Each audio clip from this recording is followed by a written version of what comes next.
bukan hanya pada anak-anak, tetapi dapat terjadi juga pada orang dewasa. Penyebab umum dari pneumonia sendiri itu disebabkan oleh infeksi bakteri, virus, dan juga jamur. Gejala pneumonia ini cukup bervariasi, namun umumnya pneumonia ditandai dengan batuk pilek, demam menggigil, sesak napas, nyeri dada ketika bernapas ataupun batuk, mual dan muntah, nafsu makan menghilang, serta tubuh yang mudah lelah. Gejala tersebut umumnya akan terjadi selama 1-2 hari tanpa penurunan gejala. Namun kondisi ini bisa berbeda tergantung dari sistem kekebalan tubuh masing-masing dari diri kita sendiri. Ada beberapa faktor yang beresiko terkena pneumonia, yaitu ada orang yang merokok aktif, orang yang memiliki riwayat stroke, bayi yang berusia 0-2 tahun, dan juga usia di atas usia 65 tahun. Penyebab pneumonia juga yang lebih beresiko itu adalah menjalani kemoterapi. Kondisi ini bisa membuat sistem kekebalan tubuh menurun sehingga virus dan bakteri akan mudah menyerang kita. Pengumpulan data adalah suatu usaha sistematis dengan prosedur yang terstandar untuk memperoleh ukuran tentang variabel dan jawaban atas pertanyaan di dalam suatu penelitian. Kebenaran dari pengumpulan data akan menghasilkan data yang berkredibilitas tinggi. Di dalam surveillance, langkah ini dilakukan dengan tujuan untuk mengumpulkan data terkait dengan masalah kesehatan dan untuk memperoleh informasi yang dibutuhkan. Berdasarkan cara memperolehnya, jenis data dapat dibagi ke dalam 2 kelompok. Yang pertama, data primer, yaitu data yang diperoleh langsung dari sumbernya. Metode pengumpulan data primer dapat berupa wawancara, observasi, kuesioner, atau diskusi terfokus. Yang kedua, data sekunder, yaitu data yang diperoleh secara tidak langsung. Peneliti mendapatkan data yang sudah dikumpulkan oleh pihak lain. Data sekunder dapat diperoleh dari Badan Pusat Statistik, BPS, Riskesdas, buku, laporan, jurnal, dan sumber-sumber data yang lainnya. Pengumpulan data sekunder dapat dilakukan melalui metode observasi dan dokumentasi. Untuk surveillance penyakit pneumonia, jenis data yang digunakan biasanya berupa data sekunder yang diperoleh dari BPS, Riskesdas, ataupun data dari pasien puskesmas dan data dari pusat-pusat pelayanan kesehatan yang lainnya. Tahap selanjutnya yaitu pengolahan data. Pengolahan data adalah proses menginput data menjadi bentuk lain yang lebih mudah dipahami yang menghasilkan output berupa informasi. Pengolahan data di dalam kegiatan surveillance dilakukan oleh petugas kesehatan. Untuk surveillance penyakit pneumonia, data mentah biasanya diperoleh dari daftar kunjungan pasien. Selanjutnya, data tersebut akan direkapitulasi, diolah, dan diringkas ke dalam bentuk tabel, grafik, ataupun peta yang dikelompokkan menurut variabel umur, jenis kelamin, tempat, dan waktu, ataupun berdasarkan faktor-faktor risiko tertentu. Selanjutnya, data yang telah diolah tadi akan masuk ke dalam tahap interpretasi data agar informasi yang terdapat di dalam data lebih mudah dipahami.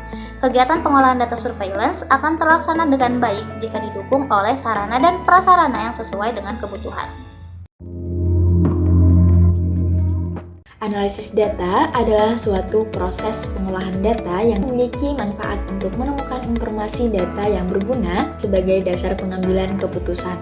Dalam menganalisis data, ada beberapa proses, yaitu yang pertama ada pengelompokan data berdasarkan karakteristiknya, yang kedua pembersihan data, yang ketiga ada transformasi data, yang keempat ada pembuatan model data, serta yang kelima mencari informasi penting dari data tersebut. Adapun jenis dari analisis data yaitu analisis kualitatif dan analisis kuantitatif, di mana analisis kualitatif adalah kegiatan menganalisis secara sistematis yang tidak menggunakan keilmuan matematika ataupun statistika. Analisis ini dilakukan dengan membaca tabel, grafik, atau data lainnya yang sudah tersedia.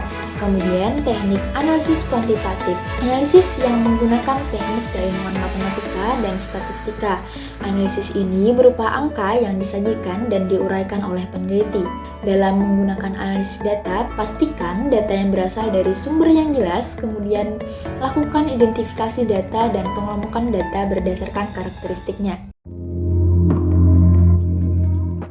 Interpretasi data merupakan proses dalam meninjau data dan sampai pada kesimpulan yang relevan dengan menggunakan berbagai metode dari analisis data. Dalam interpretasi data, sangat penting untuk membuat keputusan yang lebih baik.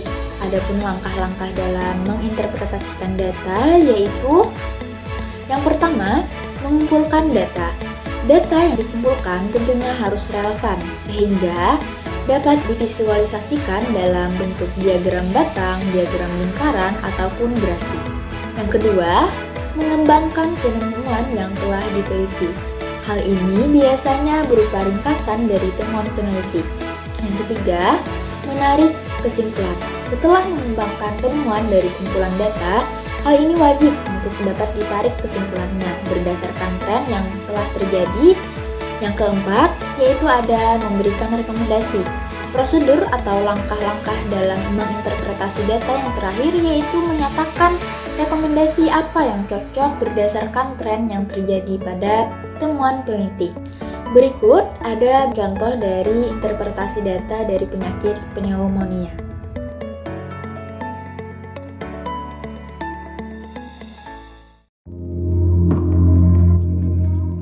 Diseminasi informasi surveillance merupakan penyebarluasan informasi hasil surveillance agar dapat dimanfaatkan oleh berbagai pihak. Menurut Permenkes nomor 45 tahun 2014, diseminasi hasil surveillance penyakit pneumonia dapat disampaikan pada pelaporan berkala, forum pertemuan, dan media informasi lainnya.